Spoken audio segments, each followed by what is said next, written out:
예, 오늘이 동지입니다. 예, 동지입니다. 이 동지를 맞이해가지고, 오늘은 뭐 공지사항이 많아가지고 본문을 길게 하기는 그렇고요. 축원도 길었는데 본문까지 길게 하면 힘들죠. 예, 짧게 하겠습니다. 어제 그 세알 울력을 했어요, 우리가. 예, 우리 신도분들 한 30분, 40분 정도 되려나 하여튼 많이 오셔가지고 세알 울력을 했습니다. 저는 뭐 개인적으로 요 어제 그제 뭐 갑작스럽게 신기가 불편한 일이 많아가지고 마음이 답답했는데, 이제 사실 동주울력을 시작할 때는 마음이 좀 무거웠어요. 무거웠는데 울력을 하다 보니까 우리 보살님들이 정말 그 즐겁게 행복한 마음으로 울력을 하시는 거야. 울력하는 내내 그냥 막 웃으면서 너무나 즐겁게 울력을 해서 나도 덩달아 어제 기분이 아주 좋아졌습니다. 그래가지고 한 점심 공양하고 한 1시간 조금 늦게 이제 저는 했고요. 우리 보살님들은 오전부터 해가지고 이제 더 많이 했겠죠. 어쨌든 참 즐거웠고 행복했습니다. 그래가지고 그런 생각이 들더라고요. 우리 그 보살님들이 말입니다. 흔히 그 뭡니까, 저기 저 인형 눈 붙이는 그 알바하는 거 맨처럼 세알 하나 만들면은 뭐 1원 해가지고 그 시기 돈 벌라고 뭐 정신 나와가지고 열심히 세알 만든 것도 아니고 그렇지 않습니까? 아니면은 뭐 이런 데서 말하기는 못하지만 그 뭐냐, 속칭 그 뭡니까, 야리끼리라고 그래가지고 그 왜 팀별로 나눠가지고 서로 막 경쟁을 붙이고 그 왜 일 많이 시킬 때 그렇게 하고 막 그러잖아요. 그렇게 막 경쟁적으로 막 열심히 하는 것도 아니고 아주 그 즐거운 분위기에서 화기애애하게 시종일관 젊은 처녀들이나 그렇게 막 깔깔거리고 웃는데, 나이 드신 보살님들이 막 깔깔거리면서 웃으니까 저도 덩달아 참 기분이 좋았습니다. 사실 어제 같은 경우는 우리 보살님들이 뭐 이 세알 울력을 내가 해가지고 우리 신도분들에게 뭐 보시를 하고 공양을 올리고, 이게 뭐 부처님께 공양을 올리고, 그러니까 이게 의미 있는 일이니까 열심히 해야지, 물론 이렇게 생각을 하고 보살님들이 울력을 했겠지만, 당연히 그렇게 했겠지만 울려가는 그 순간 동안에는 저도 그랬지만 일하는 자체가 그냥 즐거웠습니다. 함께 모여서 어떤 뭐 사심 없이 뭐 뚜렷한 목적 의식 없이 그냥 함께 모여서 일하는 것 자체가 참 행복한 경험이다, 이런 생각을 어제 했습니다. 그러니까 우리가 선업을 짓는다는 게, 선업이다 하면은 좋은 행위를 한다. 업은 행위니까 선업을 짓는다는 게 다른 게 아닙니다. 내가 어떤 일을 할 때 즐거운 마음으로 사심 없이 행복하게 그 일을 하면 그것이 나에게 좋은 과보로 쌓이는 겁니다. 이거를 부처님께서는 공덕을 쌓는 일이다, 이렇게 이야기를 했습니다. 부처님 생전에 부처님이 제가 불자들에게 법문할 때 가장 강조한 게 공덕을 쌓으라는 거예요. 공덕을 쌓아라. 공덕을 쌓는데 내가 막 힘들고 짜증나고 하기 싫은 거 억지로 하고 인상 쓰면서 하면 그게 공덕이 되겠습니까? 그게, 그죠? 그거 공덕이 안 됩니다. 왜냐? 공덕은 저 어딘가에 뭐 따로 저장되는 게 아니고 어디에 저장이 됩니까? 내 안에, 내 마음에 저장이 되는 거거든요. 그 어려운 말로 시계, 아레아식이라는 깊은 마음속에 그게 저장되는 거기 때문에 내가 즐거운 마음으로 복을 지어야 그게 공덕이 되는 거예요. 그래 그게 선입이 돼가지고 좋은 값으로 언젠가는 내게 돌아온다. 근데 이제 우리가 사실 동지라고 하는 것은 불교하고는 아무 관련이 없습니다. 여러분들도 뭐 잘 아시겠지만 불교하고는 전혀 관련이 없습니다. 진짜로. 부처님 당시에 인도에 동지라는 게 있었냐? 그런 기록이 없어요. 동지를 챙기고 하는 거는 이 북동아시아 쪽, 우리나라 쪽, 뭐 일본이나 중국은 잘 모르겠지만 우리 쪽 문화지 인도 문화가 아닙니다. 부처님은 동지가 뭔지도 몰랐고 경전에는 동지 이야기 하나도 안 나오거든요. 근데 왜 절에서 이렇게 동지를 막 챙기고 보살님들이 동지에 이렇게 많이 오시고 제가 또 뭐 맨날 그 전에 초하루 때도 그러고 초사할 때도 그러고 동지 때 세하루려 하니까 많이 나와주세요. 왜 그랬을까요? 사실은 불교하고는 아무 관련이 없는데 왜 그랬을까? 저는 그렇게 생각을 합니다. 아까 말했듯이 우리 신도님들이 즐거운 마음으로 사심 없이 이걸 내가 돈을 벌라고 이런 사심 없이 즐거운 마음으로 함께 모여서 즐겁게 일을 하는 그 자체가 선업을 짓는 거다. 그것 자체가 공덕을 쌓는 거다. 그러니까 굳이 그게 부처님 당시의 가르침이 아니더라도 좋은 복을 짓는 거니까 많이 하시라고 그렇게 권유를 하는 겁니다. 그리고 실제로 어제 제가 경험하기에도 참 행복한 경험이었고 그래서 절에서 동지 세하루를 많이 합시다 이렇게 막 권유를 하는 겁니다. 근데 사실 요즘 세상 가만히 우리가 따지고 보면 요즘 어디 이런 광주나 서울 같은 도시에서 동지라고 사람들이 막 몇십 명이 모여가지고 서로 막 즐겁게 웃으면서 새알 만들고 그러는 데가 요즘 어디 있습니까? 없습니다, 요즘. 그 절에서나 이렇게 하지 다른 데서는 이렇게 하는 데가 없습니다. 오히려 이런 경우는 있겠죠. 오늘이 동지라고 하는데 말이야. 동지에는 팥죽을 먹어야지. 그래서 팥죽을 만들기는 번거로우니까 전화로 주문을 합니다. 본죽 이런데, 그죠? 주문을 해가지고 배달을 시켜. 그래서 배달이 오면 텔레비를 보면서 동지라고 팥죽을 먹는 거야. 이런 사람들은 아주 요즘 시대에는 현실적이고 아마 꽤 있을 겁니다. 물론 사실은 더 많은 사람들이 젊은 친구들은 팥죽을 별로 안 좋아한대요. 한동안 우리 사찰에서 시내 뭐 문화의 전당 그쪽에서 동지날 팥죽 나눠주는 행사를 하고 해도 젊은 친구들은 줘도 잘 안 받아간대요. 팥죽이 맛이 없다고. 그래도 어쨌든 우리처럼 이렇게 같이 모여서 즐겁게 세아룰력을 하는 사람보다 요즘 시대에는 어쩌면 집에서 혼자 배달시켜서 팥죽 먹는 사람이 더 많을 거예요. 제가 장담하건대. 자, 그러면은 어떤 사람이 더 행복할까? 인생이. 자기 돈 써가지고 배달시켜서 텔레비 보면서 혼자 팥죽 먹는 사람이 행복할까요? 아니면은 같이 모여서 서로 이렇게 즐겁게 웃으면서 새알 빚고 하는 사람들이 행복할까요? 제가 볼 때는 당연히 같이 모여서 즐겁게 웃으면서 새알 만드는 사람들이 더 행복합니다. 이거는 굳이 뭐 종교다, 뭐 철학이다, 고상한 이야기 안 해도 누구나 압니다, 이거는. 누구나 아는데 아무나 그렇게 잘 못해요. 왜냐?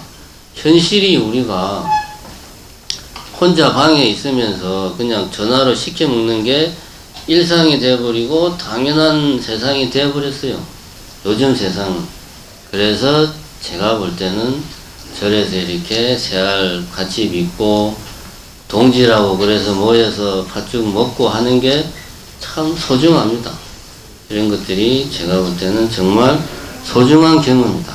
그래서 우리 사찰은 이게 부처님 당시에 우리 그 부처님의 가르침을 따르는 불자들은 동지가 되면 새알 열심히 만들고 팥죽 많이 만들어서 주변에 많이 나눠주고 그렇게 해라고 부처님이 말씀은 안 하셨지만 이렇게 새알 빚고 동지 팥죽 주변에 다 나눠주고 하는 이게 이제 일종의 요즘 말로 봉사란 말입니다.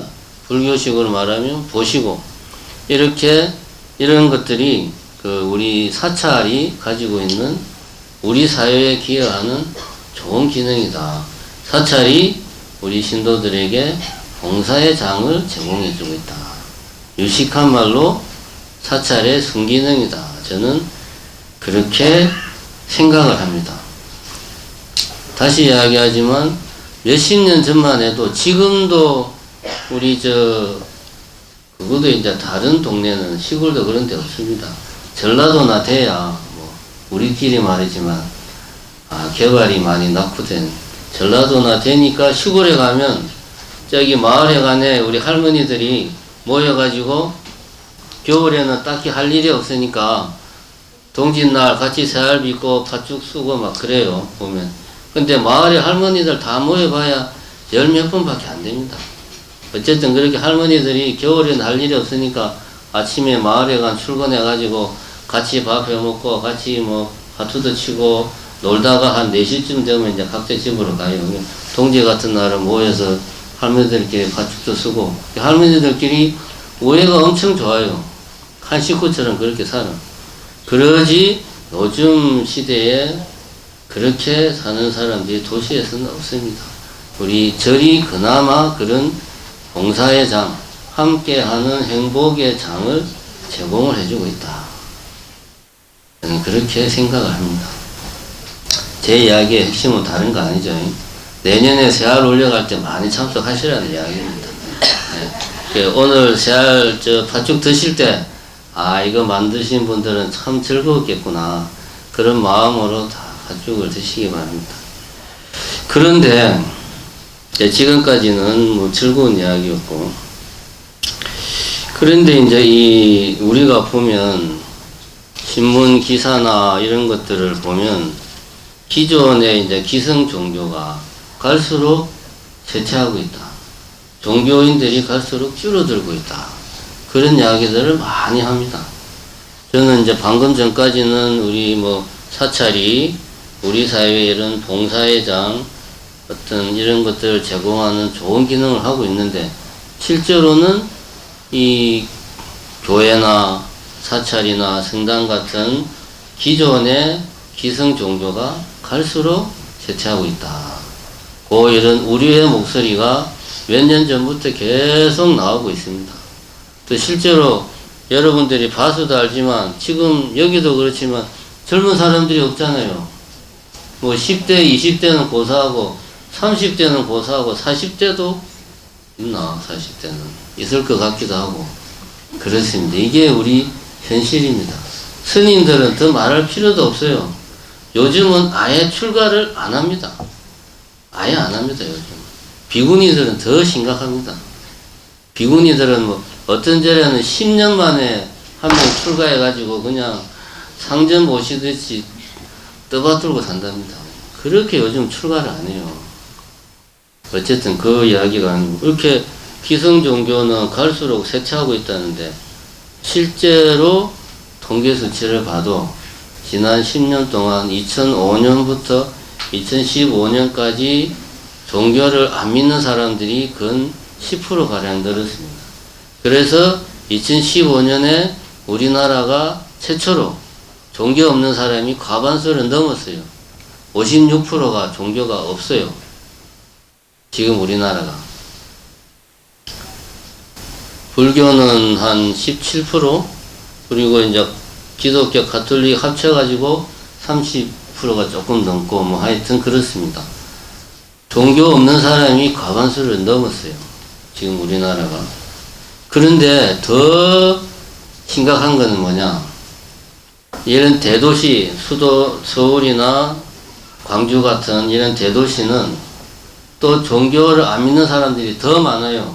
60%가 넘어요. 그리고 우리 서울이나 우리 광주 같은 데는 불자들이 10% 정도밖에 안 돼요. 이게 그나마 시골은 아직도 뭐 교회 다니고 절에 가는 사람들이 도시보다는 좀 많은데 도시는 종교 없는 사람들이 더 많다. 그럼 우리 광주를 놓고 보면 광주 인구가 뭐 150만이라고 한다 이겁니다. 그럼 그 중에 10%면은 15만이요. 그러면은 15만 명의 사람들이 절에를 나가냐? 그거 아닙니다. 절대로 아닙니다. 실제로 설문조사를 해보니까 불자라고 말하는 사람들 중에 나는 그래도 일주일에 한 번 절에 갑니다 라고 하는 사람이 6%가 안 됩니다. 그러면 그 광주 시내 15만 명의 나는 불자요 라고 말한 사람 중에서 절반 조금 넘는 15,000, 7,000, 한 8,000명 정도가 굳이 따지면 절에 다니는 사람입니다. 이 중에는 이상한 절도 있고 절인지 아닌지 애매한 다 포함됩니다. 보면 그나마 태고종, 뭐 진각종, 법화종 이런 데는 번듯한 종단이에요. 그런 데도 아닌 이상한 종단도 요즘 많습니다. 이런 거 다 포함해서 한 8,000명 정도 된다. 우리가 실제로 초파일날 행사를 하면 광주에서 최대한 많이 모이면 3,000명입니다. 그럼 이거는 뭔 이야기냐면 가뜩이나 기성 종교를 믿는 사람들이 줄어드는데 불교는 거기에다가 불자는 불자인데 나홀로 불자가 엄청나게 많은 거예요. 그러니까 여러분들은 그럼에도 불구하고 절에 나오셨으니까 다들 대단하신 분들입니다. 여러분들 스스로 격려해도 됩니다. 그래서 불교는 기성 종교가 쇠퇴하고 있다. 에 더해서 불교는 그게 더 심각하다. 왜냐? 절에는 안 나가지만 나는 불교를 믿는다는 사람들이 어마어마하게 많으니까. 불교는 이게 문제가 심각합니다. 그런데 제가 이제 무슨 이야기를 하고 싶으냐면 그런데 몇 년 전부터 이 뭐 참선 수행이라든가 명상 이런 거를 원하는 사람들의 숫자가 꾸준하게 늘어나고 있습니다. 보면 심지어 최근에 서울에서는 명상 관련된 박람회까지 열었어요. 명상 관련해서 명상이 돈이 되는 거예요. 쉽게 말해서 비즈니스가 되니까 그걸로 박람회까지 열어가지고 명상을 하는 많은 이 업체나 이런 데서 우리는 이렇게 한다. 그 정도로 명상은 지금 활발해요. 이상하잖아요. 보면 기성 종교는 쇠퇴하고 있고 불교는 그게 더 심한데 오히려 뭐 가나선 수행이라든가 명상을 찾는 사람들은 꾸준하게 늘어나고 있어요. 이게 참 이해할 수 없는 일입니다. 또 하나 우리가 잘 봐야 되는 게 우리 광주에서 아시는 분은 알지만 지금 전남대학교가 문제가 심각하거든요. 광주 전남의 최고 엘리트들이 모인 데가 전남대학교잖아요. 전남대학교 바로 옆에 뭐가 있습니까? 신친교회 엄청나게 크잖아요. 거기 주말 되면은 지나가지를 못해. 하도 인간들이 많아가지고. 그리고 전남대학교 앞에 그 상가 건물에 3층이나 4층 이런 데 공실이 생기잖아, 사무실. 어디서 그거 다 돈 주고 계약하는지 압니까? 신천지에서 그거 다 사들여요.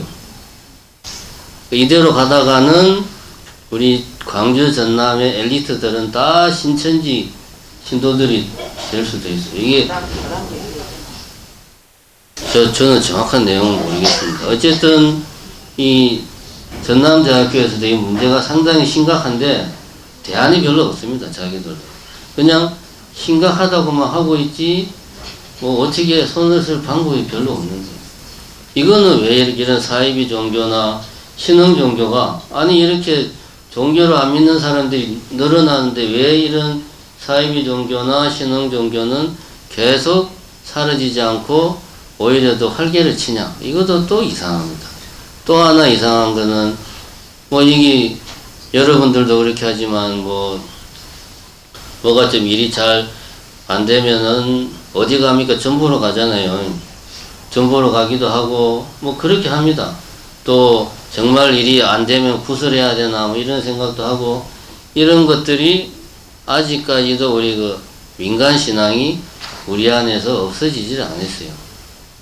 제가 며칠 전에 차를 정말 오랜만에 실내 세차를 했는데 이제 차를 찾으러 가니까 그 세차하신 분이 저한테 아주 진지하게 물어보는 거예요. 안에 이제 실내를 청소를 하다 보니까 시트 밑에 보니까 돈이 얼마짜리더라? 돈이 하여튼 1,000원짜리가 딱 시트 밑에 이렇게 있더래. 그래가지고 이게 스님이 이거를 나름대로 뭔가 중요한 뭔가가 있어서 여기다 넣어놨구나. 그렇게 생각해서 그 자리에 그대로 놔뒀답니다. 그냥 아이고 내가 잘못해가 떨어뜨린 건데 뭐 치우지 왜 안 치웠어요? 그랬거든.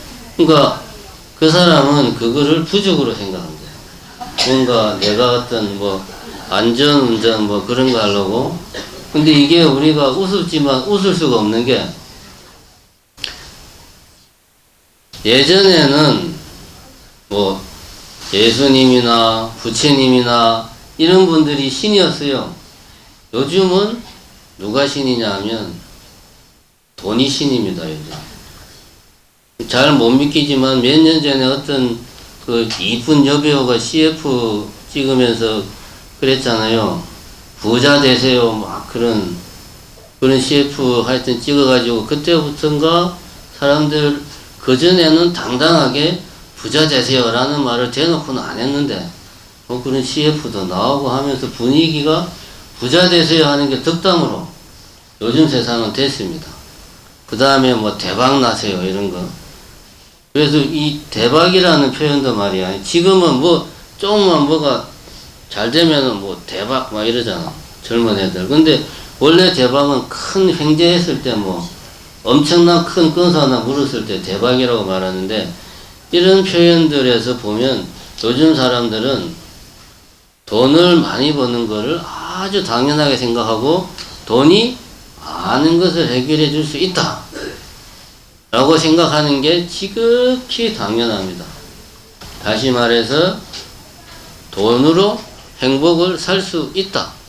100%는 아니지만, 제가 이렇게 말하면 이쪽 자리가 계속 비네. 빨리 끝내라는 이야기가 있네. 어디까지 이야기했나? 맞아. 대박 이야기. 돈으로 행복을 살 수 있다. 이렇게 말하면 여러분들은 속으로 행복은 돈으로 살 수 있는 게 아니에요 라고 말하겠지만, 많은 부분은 돈으로 살 수 있습니다. 예를 들어서 그렇게 고대하든 내 집을 마련했다. 행복하죠. 불행한 사람이 누가 있어요. 내 집 장만했는데 기분이 최소한 몇 달은 째지게 좋잖아요. 그렇잖아요. 그러고 이제 자기 마음에 드는 옷을 딱 찍어둔 옷을 벼르다가 돈 주고 샀어. 그럼 그 옷을 입으면 행복하죠. 당연합니다. 맛있는 거 먹으면 좀 비싼 돈 주고 비싼 음식 맛있게 먹으면 행복합니다. 요즘 사회는 어느 정도 돈으로 행복을 살 수 있어요. 우리가 말로만 행복은 돈으로 살 수 없습니다. 그거는 말입니다. 말. 물론 100% 돈으로 살 수는 없어요. 그러나 많은 부분 살 수 있습니다. 그러니까 사람들이 요즘은 돈을 신으로 삼아요. 그래서 종교 없는 사람들의 대부분은 제가 볼 때는 어떤 종교를 믿는다? 동교를 믿는 거야. 동교를 믿습니다. 그리고 우리가 부정할 수가 없습니다. 왜 그러면 기존 종교는 쇠퇴하는데 이렇게 계속 그 여러 가지 형태로 사람들이 종교적인 어떤 그 행동을 보이느냐. 표현을 바꾸면은 왜 우리 사람들은 여전히 종교적 갈증에서 허덕이고 있느냐. 이렇게 우리가 우리 스스로에게 질문을 할 필요가 있습니다. 그것은 모든 종교는 결국은 그 인간이 가지고 있는 어려운 말로 실존적인 물음에서 출발을 하는 겁니다. 죽음에 대한 두려움 때문에 사람들은 종교를 찾는 거예요. 죽음에 대한 두려움은 바로 코앞의 미래, 내 자신이 미래에 어떻게 될지 모른다 해서 미래에 대한 불안으로 표현이 됩니다. 미래에 대한 불안은 나로 하여금 안정감이 위협을 받으니까 어떻게든 내 삶이 안정감을 찾고자 노력을 합니다. 은행에 돈이 많으면 마음이 편해요. 은행에 통장에 땡전 한 푼 없으면 마음이 편해요. 통장에 돈이 많아야 마음이 편해요. 내 미래가 불안하지 않아. 그러니까 돈이 신이에요. 농담이 아닙니다. 인간은 미래에 대한 불안감 때문에 삶의 안정감을 찾고자 노력하고 또 그런 미래에 대한 불안감은 근본적으로 죽음에 대한 두려움에서 오는 겁니다. 그래서 모든 종교가 내세를 강조하는 거예요. 네가 신을 믿으면 천당에 갈 수 있다. 이런 식으로 다 모든 종교가 내세를 강조합니다. 그런데 불교는 이렇게 이야기를 하지요. 불교는 죽음을 직면해야 된다. 그래서 예를 들면 티베트 불교 같은 경우도 항상 강조하는 것이 죽음에 대해서 깊이 명상을 하라. 다른 사람이 죽는 게 아니고 내 자신이 반드시 죽는다는 것을 항상 명심하고 그것을 내 자신의 명상의 주제로 삼아라 하는 것이 불교의 부처님의 중요한 가르침입니다. 부처님이 출가한 이유도 다른 게 아니에요. 부처님이 왕자로서 너무나 편하게 살다가 다 아는 이야기니까 짧게 하겠습니다. 그 세상 밖으로 나가보니까 병드는 사람, 늙는 사람, 그래서 죽는 사람을 본 거야. 아, 나도 병들고 늙어서 죽겠구나. 어떻게 하면 죽음을 피할 수 있을까?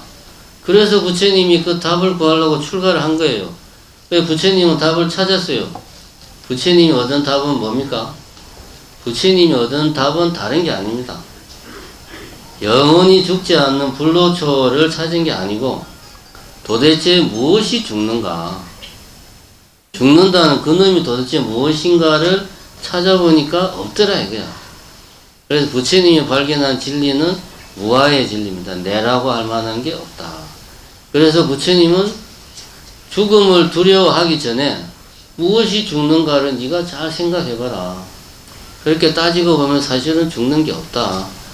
내라고 할 만한 게 없으니까 죽음도 없는 거다. 라고 이제 부처님은 결론을 내린 겁니다. 그래서 부처님은 죽음에서 벗어난 영원한 해탈을 정덕한 깨달은 분이 되신 거죠. 그래서 너희들도 나처럼 수행해서 그렇게 살아라. 라고 부처님께서 이야기를 한 겁니다. 그러니까 불교는 죽음에 대해서 두려워하지 말고 우리가 죽음을 두려워하면 죽음을 직면하려고 하지 않아요. 대신 막연한 두려움과 미래에 대한 불안으로 항상 전전긍긍해요. 그래서 어떻게든 내 삶의 안정감을 찾으려고 노력해요. 그래서 이런저런 종교를 찾고 예수님의 돈을 많이 좀 확보하려고 하고 그렇게 하는 거다. 그런데 불교에서는 내가 수행을 해서 죽음에 대해서 내가 직면하고 아까 말한 그런 부처님의 깨달음을 나도 얻으려고 노력을 할 때 그런 노력들이 마치 은행에 차곡차곡 저금이 되듯이 내 자신의 내 마음 깊은 곳에 저장이 되는 겁니다. 그래서 죽음에 대한 두려움이 사라지는 거예요. 다시 말하면은 수행이라고 하는 것은 공덕을 쌓는 겁니다. 공을 들이는 거예요. 내가 공을 들여서 열심히 하면 그게 다 수행이 되는 겁니다. 그런 공덕이 쌓이면 내가 내 안에서 죽음에 대한 두려움이 사라지고, 죽음에 대한 두려움이 사라지면 지금의 삶이 행복해지는 거예요. 또 하나 우리가 행복한 길은 제가 처음에 이야기했지만 동지 때 세아울력을 한다. 우리가 아무런 어떤 의도나 사심 없이 함께 모여서 즐겁게 일하는 것, 그 자체가 인간에게는 가장 행복한 일입니다. 요즘 세상은 뭐든지 혼자서 다 할 수 있어요. 그렇지 않아요? 돈만 있으면 혼자서 다 할 수 있습니다. 그런데 인간은 여러분들도 잘 알지만 태생적으로 무리지어서 살아왔습니다. 요 최근에 와가지고 돈만 있으면 뭐든지 다 되니까 혼자 사는 사람들이 많이 늘어나고 있어요. 또 요즘 세상은 돈만 있으면 뭐든지 다 할 수 있습니다. 근데 돈으로 물론 많은 행복을 살 수 있지만 모든 행복을 다 살 수는 없어요. 돈은 굳이 말하자면 종교적 갈증, 우리가 갈증이 나면 물을 마시잖아요. 근데 갈증이 날 때 여러분들이 아이스크림을 먹어봐. 한여름에 더워서 목마르대서 아이스크림을 먹으면 먹는 순간은 엄청 시원한데 다들 경험하셨겠지만 좀 지나면 목이 더 말라요. 목이 마를 때 설탕물을 먹으면 당장은 좋지만 나중에 갈증이 더 심해집니다. 돈은 마치 종교적 갈등에 대한 설탕물과도 같다. 설탕물이 아니라 우리는 시원한 냉수를 마셔야 됩니다. 그런 냉수가 처음에 제가 이야기했던 그 세알불력 하는 것처럼 사심 없이, 조건이 두 가지입니다. 사심 없이, 그 다음에 함께 모여서 즐겁게 일을 하면 그게 바로 종교적 갈증에 대한 시원한 냉수를 우리가 마시는 거예요. 그러니까 여러분들이 물론 제가 하는 법문이 진짜 큰 스님들의 정말 심금을 울리는 법문은 아니지만 그래도 절에 안 나오는 분보다 절에 나와서 법문 듣는 게 훨씬 낫고, 근데 또 법문 들어봐야 법당 나가면 또 다 까먹잖아요.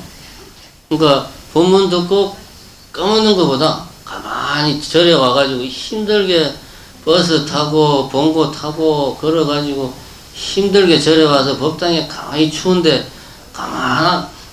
가만히 앉아서 그냥 법문만 듣는 것보다 힘들게 절에 왔으면 아까 말했듯이 뭐라도 하나 같이 즐거운 마음으로 할 수 있는 걸 찾아가지고 같이 즐거운 마음으로 뭔가를 하는 게 제가 볼 때 법문 듣는 것보다 공덕을 10배, 100배 더 쌓는 거라고 저는 생각합니다. 법문을 하면 저는 공덕을 쌓겠죠. 좋은 이야기 하니까.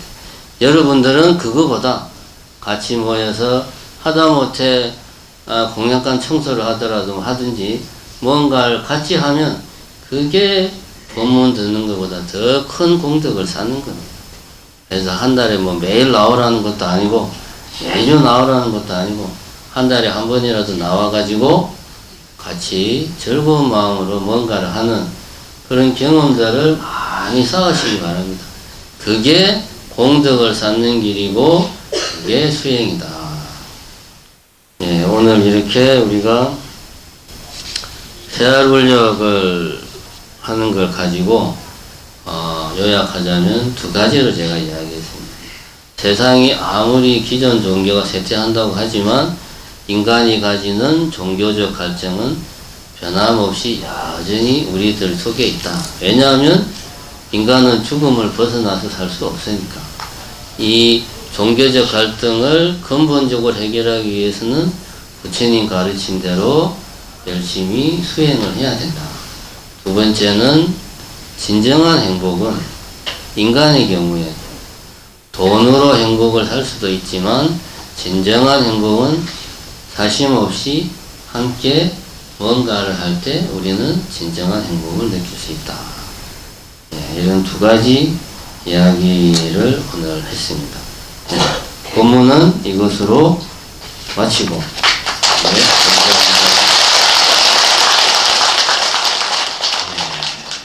여러분들 화장실 가기도 급하실 건데 공지사항이 많아서, 자, 지금 새해가 시작되는 시점이라서요, 오늘 공지사항은 좀 중요합니다. 왜냐하면 2020년이 되면 바뀌는 내용들이 있습니다. 그런 것들을 공지를 하려고 합니다. 이 내용들은 나중에 조무사 앞에도 또 붙여 놓을 테니까 여러분들이 잘 보시고 숙지를 하시기 바랍니다. 크게 보면 생일불공하고 기재사의 내용이 변경이 있습니다. 지금까지는 제가 좀 보고 읽겠습니다. 저도 잘 몰라가지고. 이 생일날 생일축원하고 떡시루를 따로 시켰는데 이거를 통합을 해서 생일불공으로 통합을 했습니다. 그래서 생일불공을 여러분들이 신청을 하면 축원, 떡시루, 그 다음에 이거 두 개만 하면은 좀 서운할 것 같아서 사중에서 따로 또 선물을 준비해서 선물을 드립니다. 그 생일 당사자분들을 위해서. 물론 이제 그분 생일인 분은 잘 안 오죠. 주로 이제 자제분이나 손자분들이니까 선물을 주면 당사자에게 전해주시면 됩니다. 그렇게 해서 생일 불공비가 올랐습니다. 예, 결론은 그겁니다. 왜 올랐냐 하면 떡값이 하도 올라가지고 지금까지는 뭐 이게 돈이 남는 게 한 푼도 없어요. 그래서 이건 도저히 안 되겠다. 그래서 생일 불공비는 5만원으로 이렇게 했습니다. 그리고 떡시루 비용은 5,000원 인상된 35,000원이라고 되어 있네요. 어쨌든 생일 불공비는 5만원이다. 그래서 생일 불공 접수를 하면 축원, 떡시루, 선물 이렇게 세 가지가 같이 세트로 제공이 된다. 그래서 생일 불공 많이 접수해 달라. 이런 이야기를 제가 하고 있습니다. 지금. 그 다음에 기재사가 바뀌었는데요. 이거 역시 같은 맥락이겠죠. 기재사는 이제 기일에 지내는 제사를 절에서 지내는 게 기재사입니다. 보통 지금까지는 연가 한 분 제사 모시면 50만원을 받았는데요.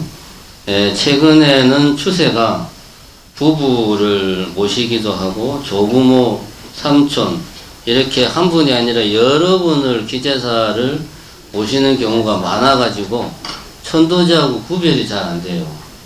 그래가지고 사중에서 몇 년 전부터 이건 좀 대책을 세워야 되겠다라는 이야기들이 많이 있었습니다. 그래서 또 제주분들도 예전 같지 않게 기재사에 많이 참석을 하시고 해서 기재사 비용을 좀 조정을 했습니다. 먼저 연갑은 한 분 또는 부부를 지낼 경우에는 60만원. 이 내용은 종무사 앞에 나중에 다 적어 놓을 테니까요. 지금은 그냥 또 주지스님이 또 제사비를 올렸구나 라고 그냥 생각하시면 됩니다. 두 번째는 조부모나 그 다른 세대를 추가할 경우에는 70만원, 그 다음에 정조부모까지 3대까지 하면은 80만원, 그 이상은 뭐 고조부 뭐 이렇게 올라가면 이거는 기재사라고 보기가 힘들다라고 우리 사중에서는 판단해서 그 이상이 되면 천도제로 하자. 이렇게 기준을 정했습니다. 정리하면 기재사와 천도제를 구별을 했고 천도제는 이렇게는 얼마라고 각각의 경우에 대해서 금액을 정했다. 자세한 내용은 앞으로 당분간 종무사 앞에 붙여놓을 테니까 잘 보시면 됩니다. 그 다음에 이제 곧 정초가 다가오니까요. 정월 천도제 하실 분들은 종무소에 접수해 주시기 바랍니다. 여러분들이 오늘 보셨겠지만 절에 갑자기 스님들이 어디로 다 가버리고 달랑 2사람밖에 없죠. 다 주지인 내가 덕이 부족해서 그렇습니다. 제가 깊이 개인적으로 반성하고 참여하고 어떻게 하다 보니까 그렇게 됐습니다. 그래서 걱정은 하지 마시고요. 다음 주에 스님 두 분이 오시고 또 내년 신년 초에 또 한 분이 오시고 하니까 정초 기도하고 뭐 산재 기도하고 정초 천도제 하는 데는 전혀 지장이 없으니까 혹여라도 속으로 아이고 스님도 없는데 올해는 정월 천도제 그냥 넘어가야 되겠다 이런 생각 하지 마시고 정월 천도제 많이 동참해 주시기 바랍니다. 예. 그 다음에 삼재기도도 접수 받습니다. 벌써 지금 한 해가 다 지나가지고 내년에는 2월 2일부터 2월 4일까지가 입춘 삼재기도입니다. 내년은 날 삼재라네요. 그래서 뱀띠, 닭띠, 소띠 요거 쉽게 외우는 방법이 있죠. 뱀이 소, 닭, 호듯 한다 이러면 이제 뱀띠, 소띠, 닭띠가 내년은 걸린다. 뱀이 소, 닭, 호듯 한다. 세 개 걸리면은 삼재니까 삼재기도 하면 됩니다. 그 다음에 날삼지입니다. 여러분들이 보셔서 알겠지만 지금 우리 후원에서 봉사하시는 정심회 분들이 몇 분 안 되십니다. 그전에는 초하룻날 따로 초사흘 따로 여러분 잘 알죠? 칠성 때 따로 뭐 관음제일 따로 다 있었는데 요즘은 봉사할 사람이 없습니다. 여기서 보시면 알겠지만 다 나이 드신 분들이고 밖에 나가면은 다 대접받고 사는 분들이잖아요. 봉사하는 분들이 별로 없어요. 그래서 힘듭니다. 그래서 이 후원에서 공양간에서 봉사하실 분들을 이 사중에서 간절하게 찾고 있습니다. 저하고 눈이 마주친 나름 젊다고 생각하시는 50대 딱 보니까 제가 보기엔 40대 같은데 그런 분들은 시간 내셔가지고 좀 봉사해 주시기 바랍니다. 이제 내년에는 봉사를 더 이렇게 봉사에만 집중할 수 있는 여러 가지 나름대로 사중에서 대책을 강구할 테니까요. 여러분들께서 많이 참석해 주시기 바라고 아까도 이야기했듯이 봉사하는 게 내 공덕을 쌓는 거고 그게 수행이고 그게 행복으로 가는 길입니다. 이렇게 생각하시고 열심히 봉사하시기 바랍니다. 그리고 마지막으로 26일 날 뭐 하는지 잘 알죠? 뭐 합니까? 모르시는 분들이 많네. 다시 이야기하겠습니다. 12월 26일 날 요번 주 목요일 날 성도제일 연합법회가 있습니다. 장소는 시청 대강당, 시간은 6시 반입니다. 올해 성도제일 연합법회가 중요한 이유는 바로 조계총림 제7대 방장이신 남원당 현자 공자 방장스님께서 광주 전남 지역의 불자들을 위해서 이날 광주에 나오셔가지고 법문을 일반 불자를 대상으로 처음으로 법문을 하십니다. 그러니까 여러분들에게는 아주 소중한 기회니까 꼭 참석하시라 하는 이야기를 드리고 싶습니다. 덧붙이자면은 이날 송강사 주지스님이 오세요. 제 말은 뭔 이야기냐면 주지스님이 딱 볼 거 아닙니까? 정신사 몇 명, 원효사 몇 명, 딱 보고 정신사에 그거밖에 안 나와서 그러면은 나는 이제 송강사 들어가면 까이는 거죠, 쉽게 말하면. 그러니까 여러분들이 정신사가 이렇게 성도제일에 많이 왔다 하는 걸 좀 보여줘야 됩니다. 그래야지 방장스님한테 잘 보이는 것도 있지만 아까도 말했지만 우리 광주 지역의 이웃 종교에 꿀리지 않기 위해서라도 우리 불자들이 이렇게 단합해서 열심히 활동하고 있다 하는 걸 우리가 보여줄 필요가 있습니다. 제가 저번에도 이야기했지만 우리가 이번에 광주시에서 그 빛골 관등회 촉발 예산으로 3억 5천을 받으니까 이웃 종교에서도 그게 자극을 받아가지고 내년에 부활절 예배를 크게 보겠답니다. 그러니까 우리는 올해 꼭 여러분들이 많이 참석해야 됩니다. 장소는 잘 아시겠지만 버스를 운행을 하니까요. 그날이 초하루입니다. 목요일날. 그래서 울림중학교와 선수 오거리에서 시청으로 가는 버스를 오후 5시에 운행을 합니다. 이제 우리가 이 광주불교연합회에서 버스를 운행합니다. 5시에 운행을 하니까 그 버스 타시면 돼요. 예? 이상 공지사항 끝내겠습니다. 감사합니다.